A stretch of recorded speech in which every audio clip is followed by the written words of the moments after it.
Hockey is slowly coming back. We've got some Ducks talk coming, and we got a special guest from the Sporting Tribune. We'll talk about the goalie situation. We'll talk about some general outlooks and expectations on this coming season on this edition of Locked On Anaheim Ducks, part of the Locked On Podcast Network.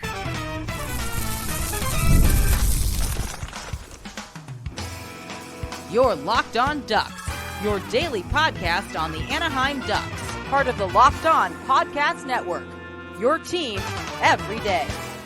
Which is great, but this should be Orange Country, folks. Hi, everyone. Welcome to Locked On Anaheim Ducks, part of the Locked On Podcast Network. I'm your host, Jason Hernandez. I've been covering hockey for over a decade. I'm pulling gray hairs as we speak. And this episode, I swear, folks, I'm still young. This episode is brought to you by, actually, before I get to that, a reminder that this podcast is free and available across all platforms, including Apple Podcast, Google Podcast, and we're also on YouTube. And because I love doing this, hit that subscribe. Hold on, I gotta hide this. Hit that subscribe button. I hope it lights up a rainbow. That's my favorite effect, folks. This episode is brought to you by FanDuel. Place your first $5 bet, and you'll get started with $200 in bonus bets guaranteed. Visit FanDuel.com to get started. Now that we got that out of the way, I would like to welcome a special guest from the Sporting Tribune. And that is Emily Wilson from the Sporting Tribune. Hi, Emily. How's it going? I'm doing pretty good. How are you? I'm fantastic right now. Before we get started, as they do in all the fancy shows, tell us a little bit about yourself and your background and all that jazz. Yeah. So I just want to say I'm happy to be here. I'm a senior at Cal State Fullerton right now. I cover the Ducks. I help cover the Ducks for the Sporting Tribune, which is something I just started doing this season. So I'm pretty excited about that. And then I also am the editor-in-chief of my college publication, The Daily Titan. So between school and Sporting Tribune and the Ducks and my publication, I'm pretty busy, but I'm happy to be here. Awesome. Very happy to have you on. Yeah. We could probably talk for an hour or so. We could talk forever because this is the Orange County team, but it's Orange Country. Orange Country. It's Orange Country. By the way, just for a brief minute, how do you like the new marketing campaign the Ducks are doing this season? I like that they're doing something. Yes. I think we can really get behind something. I think it's nice that they're it's showing that they're trying to commit. They're trying to actually build some aura with the team. And so I respect that effort. Yeah, and there's a baseball team that I wish would do that as well across the 57 freeway. I wish they would commit more instead of changing to Los Angeles. And the Ducks have pretty much said, no, we're OC's team. Yeah. We're committed. Yeah, and I respect that because Orange County is different than Los Angeles. It is. So I think committing to Orange County or Orange Country, I think it should show fans that the team is actually committed. Right. Yeah. And also shows that they're really committed to OC Vibe, by the way. Oh, yes. We just had their gala this week, by the way. Wow. At the Arctic. So that was really cool to see some pictures for. That's going to be really exciting when that comes through in a couple seasons. But for now, we have the construction behind the Ponda. Yeah. Hopefully it'll pay off. And then it'll be, yeah. And hopefully by the time it opens, the Ducks will be a pretty good team. So it'll be They have to be a pretty good team by then. Let's at least get a draft here or an all-star game or something. Yeah. Or no, you know what? No, better yet, playoffs. Let's get playoffs back. Yeah. That would be nice. Yeah. So there's so many directions I can go here. Let's first start from the beginning. Mm-hmm. Let's talk about prospects because we had the rookie face-off a couple of weeks ago. Mm-hmm. There were a few prospects that shone above the rest. Are there any prospects that you were impressed with or that you thought could make a big difference for the Ducks this season or next season? I think that I was watching Tristan Luneau a lot. Mm-hmm. I think he obviously he made the roster last season, then he had the injury, but I think it was nice to see him on the ice at the rookie faceoff. And I think that he's a little bit rusty, but I think if he doesn't make this roster, for the start of the season, I think he's going to be a big part of the Ducks going forward. So he stood out to me. Yeah, he stood out to me as well. For me, for me personally, there was one player that I think stood out above the rest, and that was Cutter Gauthier. Oh yeah. Cutter felt like a man among boys in that rookie faceoff. Had an incredible sniper goal in that second game that must have gone 100 miles an hour. I mean, it was a fast looking shot.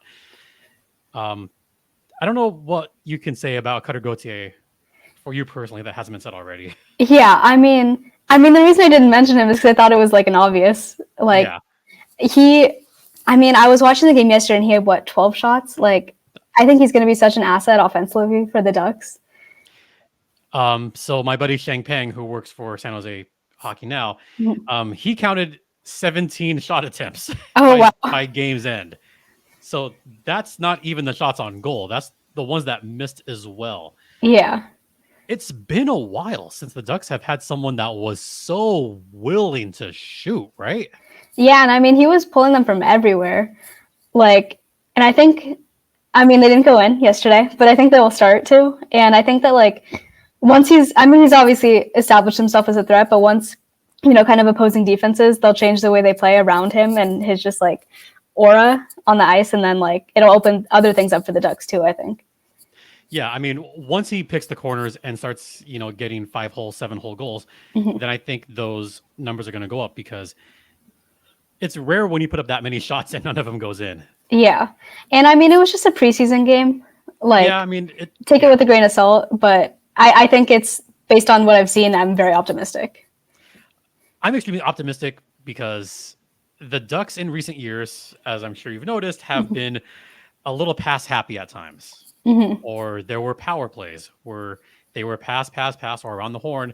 And I know myself tried to not do this. Some fans did this. A lot of fans did this. Shoot the puck. Like they would be yelling what we shouldn't be yelling, shoot the puck. But now that there's someone that can be that potential finisher, and we did see Cutter on the power play during the preseason so far. Do you think that's going to make a big difference in special teams? I think it'll make a difference. I don't know how, because the Ducks power play is historically, or at least last season, it wasn't very good. No. So I think kind of anything that's different is a win. I think you're not wrong. You're not wrong. I think I'm more like I'll believe it when I see it type thing, but I think he for sure has the ability to do it. We have the same mindset where I'm kind of like wait and see what happens. Like once they get going. But Cutter, I'm extremely excited about. I think the last really shoot trigger happy player that the Ducks have had. I mean, I might even go back to Corey Perry because Pears was someone that would just shoot at will and put up monster amounts of goals, and not even like Trevor Zegras. There were games where he would pass to everybody. Troy Terry, who I would beg to shoot the puck more. Adam Henrique, even at times, would be more of a playmaker. So to have someone of that kind of ability, to me, I think is going to make a big difference, right? Yeah, I think so. And I think that's what, based on how I see it, I think that's what they want him to do, on the ice. Because, like, if they haven't had someone to just actually take the shots recently, like, from what I've seen, Cutter will do it. And he'll do it often. So I'm optimistic. So you're like me. You see him in opening night, right? Yeah, for sure. Do you see him maybe go up to the second line, or do you see him starting off in the third line? Or where do you see him? I think he'll probably start third, but I think he'll prove himself pretty quickly. I hope so. I hope so too. Yeah. I'm a generally optimistic person. Yeah. In my nature, I'm not super pessimistic. Yeah. I think as just someone who follows sports at the beginning of the season, I'm always very like, I buy what they're selling. And I'm very like, yeah, this guy could do this. And then like, once the season starts, I'm like, hey, like they tried, but I don't think that's where they're at, So, for right now, I'm very optimistic, but they're going to get there. They are going to get there. We're going to head into the first intermission, and we're going to talk a little bit more with Emily Wilson, some general outlooks on the other side. And now a brief word from FanDuel, America's #1 sportsbook. And hey, NFL fans, you can start the season with a big return on FanDuel, America's #1 sportsbook. So when you get a hunch in the middle of a game, you can check out the latest stats, view live play-by-play, and so much more on the same page where you place your bets. You'll get started with $200 in bonus bets guaranteed when you place your first $5 bet. That's FanDuel.com. FanDuel is the official sports betting partner of the Locked On Podcast Network. And please, folks, gamble responsibly. Welcome back to Locked On Anaheim Ducks, part of the Locked On Podcast Network. Once again, I'm Jason Hernandez, Komsa, and Komsa is Emily Wilson from the Sporting Tribune joining us on this podcast. Very excited to have you on. Thank you. Let's talk about just a general outlook for this coming season, because there's a lot that we could talk about here. This could go on forever. Yeah. Last season, the Ducks were not good on special teams. They were just a little bit, actually a lot stagnant on the power play. So there was like no movement. I think I made the joke even once, they need fiber in their special teams. Injuries abound happened for the Ducks last season. Trevor Zegras was out for most of it. And the year prior to that, the Ducks were historically bad by allowing the most shots on goal in the history of the National Hockey League in one season. How could we forget that? Unforgettable. Yeah, unforgettable, right? Yeah, and not in a good way. I mean, it's never good when it's never good when you give up 3,200, and I have it. There it is. 3,207 shots in a season, by far an NHL record. I'm sorry to open that wound again, Ducks fans, but we have to acknowledge the past before we could look ahead to the future. Based on the preseason games that we've seen so far, the Ducks are making a more concerted effort on defense. So that's something. That's something good. So first, I'll let you talk for a couple minutes. What was your outlook on last season? Like, what were some aspects that you thought they needed to improve on? And just anything you could talk about from last season. I mean, I honestly think that injuries, like, it's kind of hard to judge the team based on how many injuries they had last season. I think that if they can stay healthy, it's just a completely different conversation. Or if they could have stayed healthy. I think that, like, I don't know. I know the offense, like, there were just few things to, like, look forward to almost in the season. I think it was kind of like waiting for the season to be over and then to rebuild, you know what I mean? And then to get convinced again in the off season, which is where I'm at. But I think, I mean, the power play was like one of the worst in the NHL. Like that should improve. But yeah, there are reasons to convince yourself that the Ducks will be productive this season. But I think it's in the longer regular season last season, it was kind of hard to see the light. All right, so I'll let you talk about that for a second. So what are some things that you were looking forward to this season compared to last season? I mean, we talked about it, but I'm looking forward to Cutter. I'm looking forward to like having someone who will shoot. I'm looking forward to a healthy Zegras. I know there's been trade rumors, but I'm a believer. I take those rumors with a grain of salt. Yeah. I mean, I think if he's healthy and he's like a game changer, right? So I'm very hopeful about him. I think just like, I don't know. I think having a captain will help more.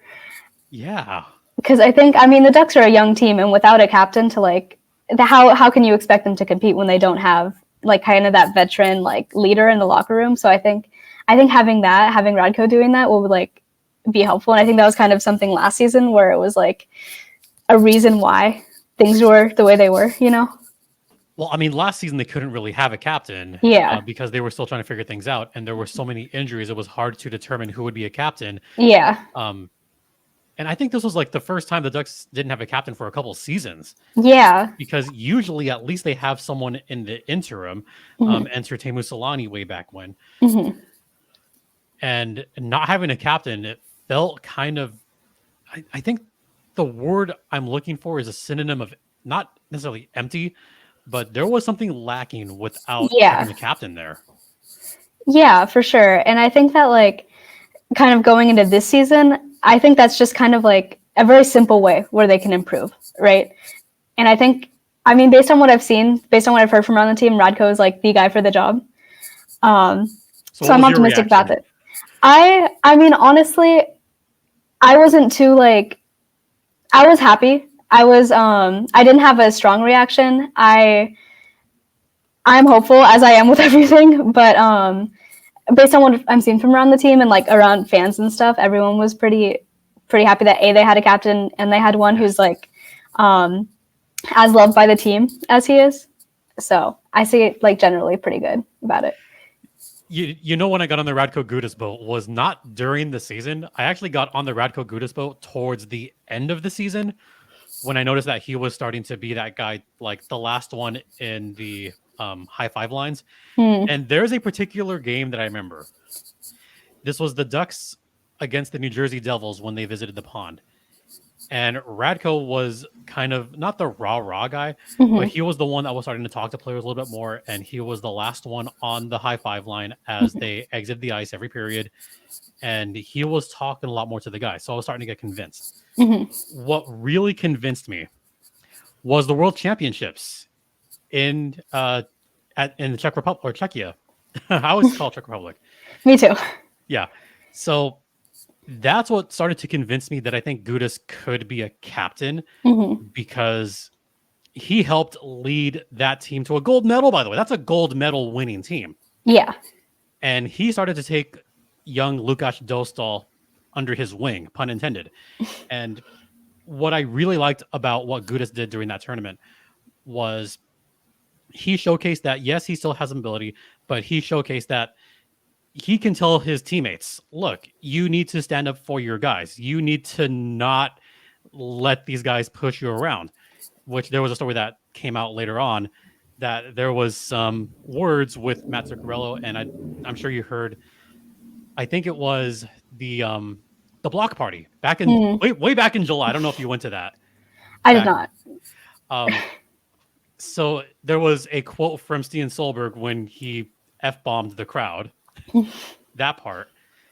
And there was some other talk about how Gudas would protect his teammates, and Solberg was right there in the mix as well. So it was those two teams. So I think that's what got me on the boat a little more. However, there was one other name that I would have liked to have seen be captain. So I'll ask you before I reveal my answer. Was there any other player that you or players that you thought could be a captain this season? Honestly, like I didn't know. I don't have a name. No. I had one name and it was Troy Terry. Okay. And that was it, just because he does showcase some leadership qualities. But I'm very happy with the choice of Radko Gudas. Yeah, I think it'll be good. I think it'll be a good step for the team. I think so. So now that the Ducks have their captain, what are some other things that we can look forward to this season with Anaheim? I mean, I think just like being healthy. And I know Carney already talked about that, but like having Zegras back. I think McTavish was hurt too for some of last season. Yeah, he was. Having them back, that center rotation, like I think with Leo Carlsson and like everyone, I think this is the season where it's like they're gonna put it together. At least I'm hopeful.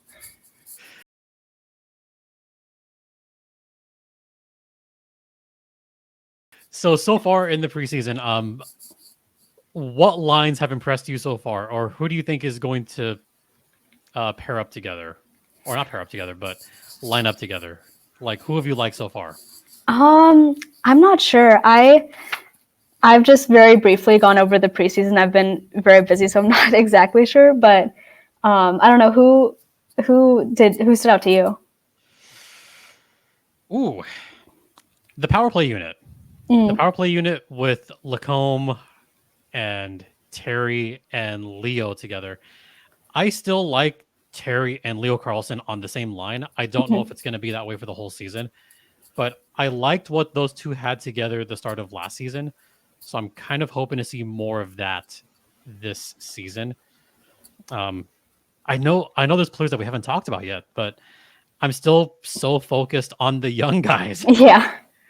I mean, don't I think think that's that's kind of the biggest storyline with the team, right? Is like if the young guys can put it together this season, then the Ducks fans have something to be excited about.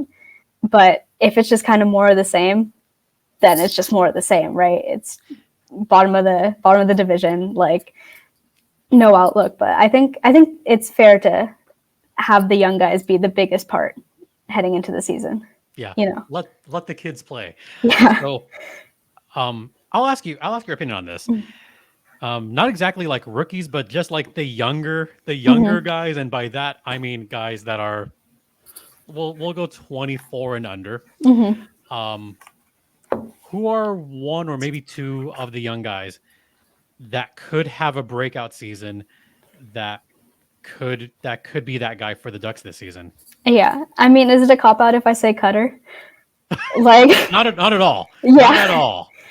I mean, I think he's gonna really like. I mean, I know he is like a rookie technically, right? But I think he'll emerge as like far and away the best Duck. Ooh, and wow. That's a spicy take. That's a spicy take. I know. Maybe not far and away. Maybe that's a little far, but I think like no. Yeah. That's you want to okay. I kind of have the same take on this one. I am fully on the Cutter Gauthier boat. I think my hot take was that Cutter Gauthier is going to be a finalist for the Calder Trophy this season. I've been hearing that. There have been rumblings. I think I'm on that boat too. Yep. Like I have Macklin Celebrini and Cutter Gauthier as two of the finalists. Yeah. For Rookie of the Year this year. And I think too is like because the Ducks have not had someone who shoots like him in a long time. So like there is a need for his type, like his archetype, right? And then also there is like he has the talent to do it, and he has like, I mean, from what I've seen, he has the range to do it. You know, like he has the runway is out for him. Yes, I think he's gonna take it. Like someone has to. Yeah. Yeah, like, and we can't have power plays anymore where they pass it 15 times before taking a shot attempt. Yeah. I think and from what I've seen, I think he's a very confident guy. Like I think he will, since it's laid out for him, I think he will be the guy to take it. And I think it's gonna go really well. I really hope so. I hope so too. Otherwise we're gonna look bad on that one. Yeah, I mean, yeah. I'll go spicier. Okay. I think Cutter is going to have a 60-point season this year. Wow. Right off the bat. Very okay. That is a hot take. I don't know if I'm there with you, but I think it's definitely possible, and I'm definitely rooting for that. But yeah, I don't know. I wouldn't say that if I didn't believe that he could do it. That's where I'm at on this. He's had the experience. He's going to turn 20. Like he's going to drink. So he's of the drinking age.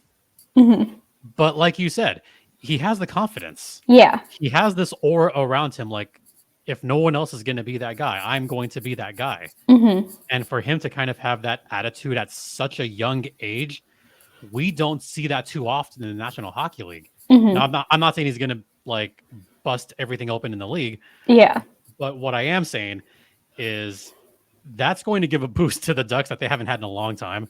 Yeah, I think so too. It's just like kind of the act like you've been there before mentality for a lot of the young guys. I think if you play with confidence, you're going to start winning some games.